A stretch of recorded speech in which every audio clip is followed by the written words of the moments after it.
माँ की अज़मत, माँ की इज़्ज़त किया करें। माँ का रुतबा बड़ा बुलंद होता है, बाप का रुतबा बड़ा बुलंद होता है। माँ बाप अगर राज़ी हैं तो अल्लाह भी राज़ी है। माँ बाप की रज़ा में ही अल्लाह की रज़ा है। अगर आप नफल नमाज पढ़ते हो और माँ बाप में से कोई भी आपको बुलाए तो आप उसकी बात का जवाब दें, लब्बैक कहते हुए उनके सामने हाजिर हों। एक आबिद शख्स था, इबादत गुजार था, रातों दिन अल्लाह ताला की इबादत करता रहता था। एक दिन उनकी माँ उनसे मिलने के लिए आई। ये शख्स नफल नमाज पढ़ रहा था। उनकी माँ ने आवाज़ दी, बेटा मैं आई हूँ, मैं तुझसे मिलना चाहती हूँ, मैं तुझसे मुलाकात करना चाहती हूँ, बेटा मुझसे मिल ले आके, मुझसे दो बातें कर ले आके। लेकिन ये नफल नमाज पढ़ रहा था। इसने सोचा, या अल्लाह मैं नमाज पढ़ रहा हूँ, नमाज तोड़ूँ या माँ से मुलाकात के लिए जाऊँ। या अल्लाह इधर माँ बैठी हुई है, माँ मुझसे मुलाकात करने के लिए आई है और मैं तेरी इबादत कर रहा हूँ, नफल नमाज पढ़ रहा हूँ, या अल्लाह मैं क्या करूँ। तो इसने नमाज को तरजीह दी और माँ से बात नहीं की, माँ के पास नहीं गया। माँ वापस लौट गई। दूसरे दिन फिर माँ आई। माँ ने फिर अपने बेटे को आवाज़ दी, बेटा मैं तुझसे मिलने के लिए आई हूँ, मैं तुझसे मुलाकात करने के लिए आई हूँ, बेटा दो तीन बातें मुझसे कर ले, बेटा मेरे पास बैठ जा, मुझे सुकून हासिल हो जाएगा। ये फिर नफल नमाज पढ़ रहा था। फ़ौरन इसने अल्लाह की बारगाह में अरीज़ा पेश किया, या अल्लाह मैं नमाज तोड़ूँ तो माँ के पास जाऊँ। इसने नमाज नहीं तोड़ी। फिर इसने नमाज को तरजीह दी, नफल नमाज को तरजीह दी और माँ से मुलाकात नहीं की। माँ का दिल टूट गया। माँ मायूस होकर फिर घर वापस चली गई और माँ ने इसके लिए बद्दुआ कर दी, या अल्लाह ये मुझसे मुलाकात करने के लिए नहीं आया, ऐ मेरे परवरदिगार इसको तू जलील और रुस्वा कर, और जब तक इसको मौत ना देना, जब तक ये जलील और रुस्वा ना हो जाए। वो आबिद शख्स, वो इबादत गुजार शख्स, हर वक्त अल्लाह की इबादत करने वाला, माँ से सिर्फ मुलाकात नहीं की, इस वजह से माँ ने बद्दुआ दी।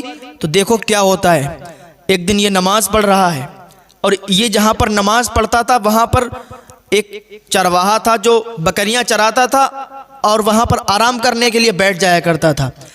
तो वहाँ पर उस चरवाहे ने जिना किया और कुछ दिनों के बाद जिससे जिना किया था उसका बच्चा हुआ। जब वो बच्चा हुआ तो उसने तोहमत लगा दी कि इसी आबिद का ये बच्चा है। उस औरत ने भी तोहमत लगा दी ये आबिद का बच्चा है, क्योंकि इधर माँ ने बद्दुआ की थी तो जलील तो उसे होना था।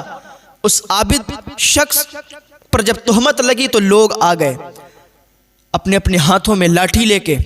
लोग उसके दरवाजे पर आ गए जहाँ पर वो इबादत करता था अल्लाह ताला की। उसके इबादत खाने को तोड़ने लगे, उसको बुलाने लगे, बाहर निकल, तू आबिद की शक्ल में शैतान है, तूने एक लड़की से जिना किया और वो बच्चा पैदा हुआ तो तू मानने को भी तैयार नहीं है। लोग इसको बुरा भला कहने लगे, जलील कहने लगे, जलील करने लगे और लोगों ने इसके इबादत खाने को तोड़ना शुरू कर दिया। ये बाहर निकला, लोगों से लाख गुना कहता रहा कि मैंने ये नहीं किया है, मैं गुनाहगार नहीं हूँ, मैंने जिना नहीं किया, अल्लाह के वास्ते मेरी बात मान लो। लेकिन कौन मानता। उस आबिद इंसान ने सोचा अब क्या करें। अल्लाह की बारगाह में फरियाद की, अल्लाह अब मैं क्या करूं कि लोग इनको मालूम चले कि मैं गुनाहगार नहीं हूं।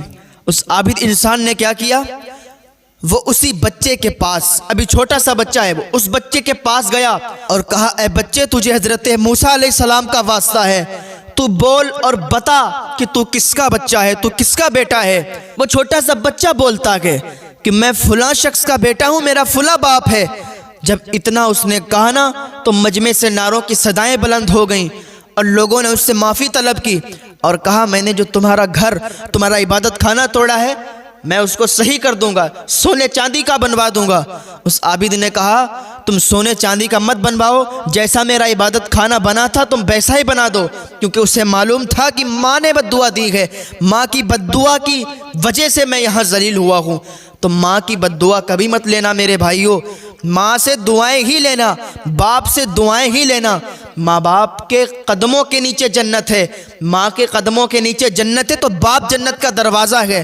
अपने माँ बाप को समझो, जब ये दुनिया से चले जाते हैं तो रेशम के तकिए पर भी नींद नहीं आती है। माँ बाप की इज्जत करो, उनकी सेवा करो। इंसान क्या सोचता है जब वो बूढ़ा हो जाता है, माँ बाप जब बूढ़े हो जाते हैं उनकी तमन्ना होती है कि मेरा बच्चा हमारा सहारा बनेगा, हमारे बच्चे, हमारी औलाद हमारा सहारा बनेंगे। वो बचपन में अपने दांतों से चबा चबा कर रोटियां खिलाता है, बचपन में उंगली पकड़ के अपने बच्चे को चलना सिखाता है। माँ ऐसी होती है कि बच्चे को गीले से निकाल के सूखे में लिटाती है और खुद गीले में सो जाती है। माँ की ममता तो ये होती है, माँ का प्यार तो इतना होता है, लेकिन बाकी बच्चा जब जवान हो जाता है तो कहता है तुमने मेरे लिए किया ही क्या है, तुमने क्या किया मेरे वास्ते, तुमने कुछ नहीं किया, तुम्हें कुछ करना नहीं आता, तुम्हें समाज के हिसाब से जीना नहीं आता, तुम कुछ नहीं जानते। अपने माँ बाप से कहते हैं कि तुम्हें क्या मालूम है दुनिया में आजकल हो क्या रहा है। वो माँ बाप जिन्होंने सख्त मेहनतों के बाद अपने बच्चों का पेट पाला है, अपने बच्चों के पेट भरे गए, अपनी फैमिली को अच्छा खाना दिया, अच्छा कपड़ा दिया, अच्छा पहनने को दिया, लेकिन वही बच्चे माँ बाप की गुस्ताख बनते हैं ना, तो माँ बाप के दिल टूट जाते हैं, माँ बाप के दिल टूट जाते हैं। और जब बच्चे अपने माँ बाप को बुरा भला कहते हैं ना, उन्हीं माँ बाप के फिर मुंह से बद्दुआएं निकलती हैं, वो बद्दुआएं फौरन कबूल हो जाती हैं। हुजूर अकरम सल्लल्लाहु ताला अलैहि वसल्लम फरमाते सिर्फ 3 लोगों की दुआएं बहुत जल्दी कबूल हो जाती हैं। नंबर 1 मुसाफिर की दुआ, नंबर 2 माँ बाप की दुआ, और नंबर 3 मजलूम की दुआ। अल्लाह रब्बुल इज़्ज़त की बारगाह में दुआ है, अल्लाह हमें नेक अमल करने की तौफीक अता फरमाए, माँ बाप की खिदमत करने की तौफीक अता फरमाए।